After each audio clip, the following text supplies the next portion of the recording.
got some stuff. A few more things came in from my local library, so let's get into the first movie I watched.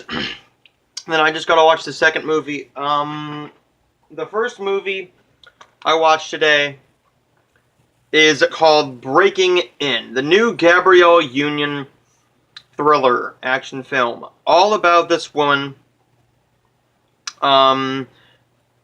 whose children are held hostage in the house that her father had. They're in town trying to sell the house, put it on the market because her father, who she did not get along with, has passed away. This group of guys go to the house, not realizing Gabrielle Union was there. She wasn't supposed to be there.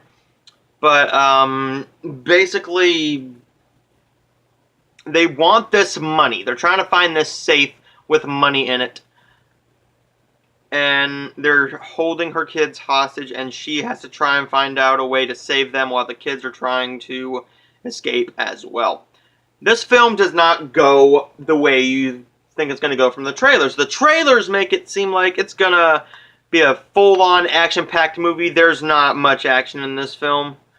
The action doesn't really come about until probably the last 15 minutes, really. You get some action in between there, but it's just her looking inside the house, not doing anything. When you think she should be doing something violent to these guys, she does it, but it's only an instant. And you're thinking, what are you going to do to save your kids? And the acting, it's okay. Gabrielle Union is good, but the two kids get a little bit annoying here and there. The acting, there's nothing really to talk about there. Good acting from everybody except for the kids. Again, tiny bit annoying. The unrated director's cut, the only reason that you need to watch that is if you want to hear a couple more uses of fuck. I mean, the PG-13 cut only had one. And I remember seeing somebody, I believe it was Kyle Haynes. Kyle Haynes or Chris Stuckman, I can't remember, who reviewed this movie and just said that the whole time you're expecting them to drop an F-bomb, but of course they save it for the very end where Gabrielle Union says, "You messed with the wrong fucking house."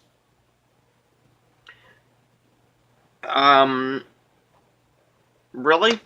The whole film has about 5 or 6 uses of fuck. And I'm like, why couldn't you just make this film an R-rated movie, put a little bit more action in it? You could have put this out and had it be like the movie I'm gonna watch here next. But you kind of let me down a little bit. It's a short movie. It's a very short movie. The theatrical cut is 1 hour and 28 minutes, and the director's cut is 1 hour and 29 minutes.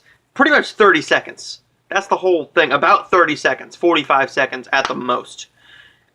Added in there. I did not watch the PG-13 theatrical cut. I watched the director's cut.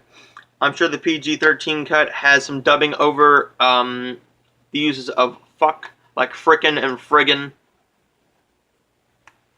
Why? Just make this film rated R, add a little bit more action to it. You could have had a good movie, but you also needed her to do more for her kids. Do something to these guys within the first 20 minutes of them being in the house.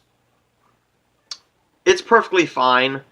It's 1 hour and 25 minutes without credits. Go ahead and watch it if you're interested. I wouldn't recommend it, but I'm going to give Breaking In...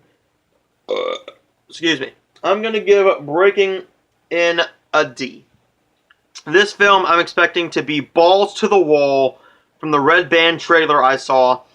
Balls to the wall, in your face, gory, bloody, action-packed, pushing the R limit, and that is Revenge.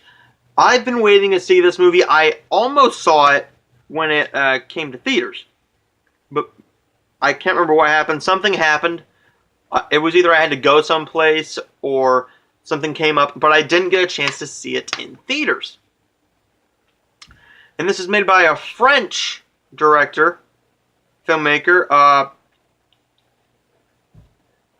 Coralie Vergate.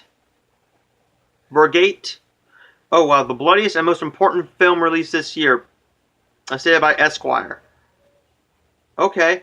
What's this rated? R for, wow. Strong, bloody, gruesome violence, a rape, sexuality, graphic nudity, drug use, and language. Well, that sounds like it'll be balls to the wall. Let's find out.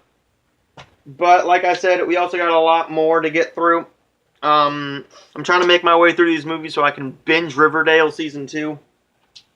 So, you'll be getting a lot of reviews here in the very, very near future. After that, you'll be getting a review for Toxic Shark. Tonight, you'll be getting reviews for On Celeste Beach, which I can't wait for. I'm really looking forward to that one. Modern Life is Rubbish and Over. Marrowbone, Alex and the List, House Shark, The Humanity Bureau, and then to the stuff that I bought. Well, I didn't buy it. My buddy, who I went to hang out with yesterday, saw these, and he says, pick out a few things you want. I'm like, okay. We were at Cashland, and I didn't have any money on me. I wasn't going to pick anything up. He saw these there, and I'm like, okay. This is the Mickey Rourke film, The Wrestler. Yeah, my buddy spent the night here. We'll get to that title here in a minute. Then we got the Gwyneth Paltrow triple feature set, Moonlight and Valentino, Great Expectations, and Shallow Hal. Never seen any three. None of those three. Can't wait for that. And then this is the movie that he got, but he just left here. And I'm not seeing him until Sunday, so I am going to watch this one. Because, well, Danica McKellar's in it, Michael Ray Bauer's in it, Richard Karn. And that is Sex and the Teenage Mind. Could be a good sex comedy. It could be garbage. I don't know. But it's not mine.